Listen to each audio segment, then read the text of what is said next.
So let's talk about the calendar and some of the ways that we can kind of interact with the calendar if we have put it in on the wrong date. Yes, we're going to start with kind of over here in the corner calendar and go in that direction, end up with assessment and inquiry space at the end. Assessment's certainly going to be a big thing because obviously we're going to be doing lots of assessments, and so we really want to kind of cover assessments maybe a little bit from the beginning as far as how to just create a regular stock assessment from a unit or a weekly assessment. Calendar. Okay, so my calendar will be found under plan. First of all, let's talk about this new this new dashboard, this new homepage. Let me speak to that really quickly. Now, underneath our little empty LinkedIn head up there at the top near the magnifying glass, we still have the ability to switch back and forth between the old dashboard and the new dashboard. So we consider it old because we've been using this dashboard for about a year. But most of your teachers are like, what old dashboard? Does that mean it's going to take us back to the 2014 stuff? No. There's been a new update just in the last 2 weeks. And so really the tiles are going to disappear. And so really the teachers are going to be working more on the top when they see the, scroll up to the top there. So they're going to be, so in this old dashboard, they could actually access everything either from the top or from the tiles. Now with the new dashboard, the presentation is going to be more prominent, and everything will be accessed from the top. Does that make sense to everybody? And one of the reasons that the dashboard changed were some of the requests that were coming from teachers and from coaches like yourself. They wanted a little bit easier accessibility between launching the presentation and being able to edit the presentation. So we took it really from a multi-step into a one-step. Another request from teachers were to be able to see the entire week's resources for those practice pages, those level practice pages. So how do I find my approaching level reproducibles? How do I find my English language reproducibles? Where are all of my beyond level reproducibles? So that was another request that was done to make that a little bit more visible. Another suggestion was that I want to know what games my students have available to them in that digital backpack so that I know which ones I want to place emphasis on. If I want to assign one of those games and my students need to do those games that are in their to-do before they do the extras, I want to have a little bit of control over that. The games are there for strictly practice. I'll show you some that will do the data, that will collect the data, but 90% of those games are for practice purpose only. Okay, so when I toggle in to this updated dashboard, notice that the changes that were made were those changes that were asked for. So my weekly lessons are a little bit larger. My days are a little bit more obvious. I can still pull down and see what I'm doing for that particular day within my whole group reading or with my language arts or what I would be doing for my small group instruction. So that has not changed. I also have the ability to see what those key skills are. So what would my key skills be for this particular week? Well, my comprehension skill is cause and effect. I can tell that my strategy is to ask and answer questions. And when I open those particular tabs, this will tell me the lessons in which those will be taught within my small group instruction. Okay, I also have the ability to look at my presentation. I would launch from this place, but I can edit, and it will be right into that resource library where that particular presentation would be for that particular day. And remember that each day we're using different resources. So your presentation will change depending on what unit, what week, and what day you're on. If I want to take a resource out from my presentation. For example, I won't have time to do my unit songs. I would go to the cogwheel and choose the choice that says remove this resource from presentation. And once I do that, it will disappear. It's still in my resources. It just isn't in my presentation anymore. I'm going to do that also with this other units, the other unit song. Okay, now also notice that my presentation is under categories. So because I'm on week 1 of unit 4, I have that big idea. That's my overarching unit idea. And then I would move into that building background. For some teachers, they want to allow their kids that might lack the schema for that essential question the opportunity to hear some right answers first. And so for some teachers, they like to play the weekly open video before they begin into that collaborative conversation about the essential question. So if I want to do that, I can just click and drag that video first, and then I can kind of choose between that category what I would like to do.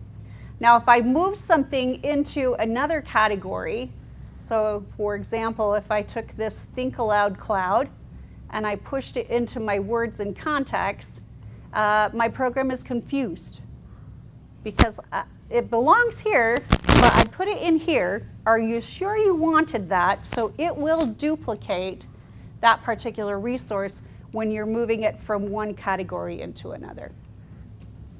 If you decide that you have made a mistake or that you took something out that you really didn't want to take out, you always have the opportunity to press the reset. And once that reset has been done, it will go back to that original default of the presentation. Any questions about that? Okay, so that is one of the changes that has taken place. When I want to go back into my home page, all I need to do is press that Wonders icon in the top left, and it will take me right back where I was. Okay, this is another change that has taken place. And this allows me to see all of those weekly printables for the week so that I'm not searching and looking through those individual books. A is approaching, B is beyond, E is EL. Sometimes teachers confuse the B for below and A as above. Don't do that. You'll have your approaching level students doing beyond level work, and you may see some tears. So don't do that. In order to open up that particular resource, all I need to do is click, and it will pull up in that PDF. I do have multiple pages that I can search through. And this will give me all of those resources that are designated for that particular week under that particular level. I also have the games that my students will be assigned within that game category from their digital backpack. Now, these are the games that would be designated for practice. I also have one that would be designated for data. Any of the games, wink, that have the triangle and the circle in the left-hand top corner, those are the ones that will take data, that will help populate that data dashboard. All of those games in the upper grade are tied into that comprehension skill. For my primary grades, I have several. I have some practice or data collection for my comprehension skill, but I also have games that will give me data for high frequency words. I have some that will give me data for phonics, and they're all tied to that weekly concept and the essential question that our students are working on for that particular week. So again, continues with that connectivity for what we're trying to help our students be able to apply by the end of the week.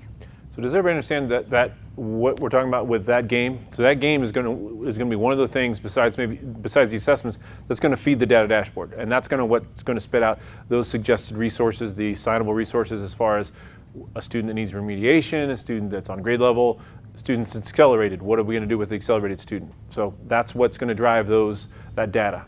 Okay, let me model for you what that looks like. So if I open this particular, notice that I'm doing cause and effect for that particular week. That's my skill. I have a reading that's required. This is 4th grade, by the way. And if I'm a clicker and I go in and just start clicking things, I may get it wrong. Well, that is going to my data. I could go to another one and I may get it right. So the data will be guiding to how long does it take me to find a right answer. I cannot move to the next question until I have completed the one I'm on. Notice that the story itself will stay. So I'm being asked several questions about this particular reading passage. So if my kids go in and click, I may be able to guess that it's right. I may not be a good guesser. And you will be getting data that is not particularly correct. So my suggestion would be that you assign these particular practices for your students to do once they have actually practiced it for a little bit. Many of our teachers will assign this on a Thursday because they have already had or day 4, I should say, because they've had 1 through 3 to have modeled and had a little bit of practice. There are also some teachers that will give this particular activity as part of their assessment. And it's kind of a 5-question, let's quickly see how well you understand that particular text skill. Okay, any questions about this new launch, this new So classroom digital teachers, piece? any questions? So these are a lot of just nuts and bolts basics of how do you launch a presentation, how do you move around your presentation, how do you get rid of stuff, take stuff out of your presentation. Any questions? Do you understand how to do those? That's obviously the kind of the crux of the situation. If you can't pull up the assessment or you can't pull up the presentation for that day, can't customize it, can't take stuff out, we have a question. So when I go into my unit 4 week 1, I get this beautiful dashboard, but then if I click into anything, I can't seem to easily get my way back to this page. So all you'll do is click up there in the corner and click that Wonders icon, and that will take you right back into that page. Perfect, thank you. You're welcome. Yeah. Can you assign all the activities at once, or do you have to do each one individually? Which activities? Do you mean this here? Like the games. So the games are automatic. I understand. So the games are automatically being populated into the student side when your calendar is on point. Once again, that's why I mentioned earlier how important it is to get your calendar set up. So if you're in Unit 4, Week 1, Day 3, like this one is, then it's automatically attaching all of the resources, whether it's the leveled readers, the literature anthology, reading writing workshop, any of the games associated. That's automatically going to go into the student's workspace as well. Yeah, your student page is really the effect of the cause here from your teacher side. Right, so that becomes automatic. Your teacher side makes the decisions, and your student side is the recipient. So yeah, your student, when your calendar is on, they will see what that weekly concept is. They will see what that essential question is. They will be able to practice. That whole page is really about the practice. We want to give our kids lots of opportunities to have the ability to attach and connect with that particular information. So they have all of their reading. They'll have the reading writing workshop story. They'll have both stories from the literature anthology, If it's primary class, they'll have the ability to practice with the big book that you have modeled in your class. They will also be receiving the leveled reader from the level that you have placed them on from your teacher's page. So my beyond level students will be getting green books. My approaching level students will be getting those orange books. So they will practice at home, or they will practice in class with their Chromebooks or with their iPads what you have been modeling for them within their class. They also have all of those games. That was one of the questions, one of the things that the teachers really wanted to see was, well, what are all of the things that my students have ability to practice? Because I may want them to concentrate on this one, and this one, and practice those, but they're off doing other things that may not be my concentration for that particular week. So they will have the ability to access all of them, but if you want them to hone in and say, I want you to do your to-do list first, and then you'll have free time to do the others. Any other questions about that? That was a good question. When you make changes to the presentation, like you took off the song, will it stay like that until I hit the reset button, or when I log out, is it going to come right back? Nope. So it's It'll saving. Saving as it goes. Yep. As soon as you do it, yep, it's saving. So I actually have to physically say no, never mind, before it goes back to those other points. Planned ahead, and then we have a snow Right. day, and I want to have to do it all over again. Right. Exactly.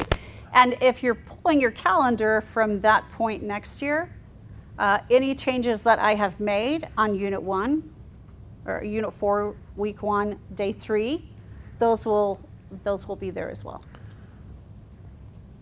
Right, and so whenever you make changes to your e-presentation within, if you're dragging and you're moving in, changing the order, it's automatically going to update the presentation. It's automatically going to save it, so that way when you hit the presentation, boom, it's brand new.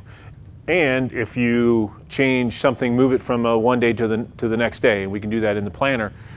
When you change shared reading for that day from Monday to Tuesday, it's automatically going to update that e-presentation as well. Very important to know that you don't have to go in and mess with the e-presentation if you change the order with how you wanted to do it, or you could even change days. Do you want to go into that? Yeah, so when I go into my plan, Do you want to go into calendar first? I'm going to go into. Wait. I have to attach that now with the plan because I don't have any tiles anymore that say plan. Mm-hmm. So all of my directionals will now take place with those particular tabs at the top. So when I go into plan, I can go into that weekly planner, and that again is that week at a glance.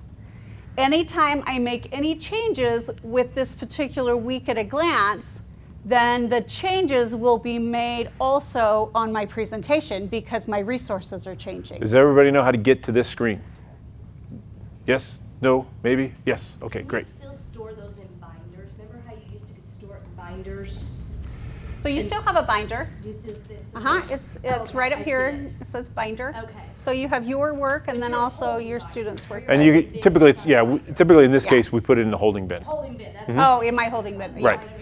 Yep, right in here, my lesson holding bin. So for instance, just a couple things that I can direct Janae to do. So for instance, we talked about, we just didn't get to vocabulary. So vocabulary on day 1, we're going to cover that. We want that to be the first thing that comes out on day 2. You can drag it to the top. And so when you go into day 2, when you launch it, the first thing is going to be vocabulary. You didn't have to do anything else other than drag and drop it. Okay, very important to know that.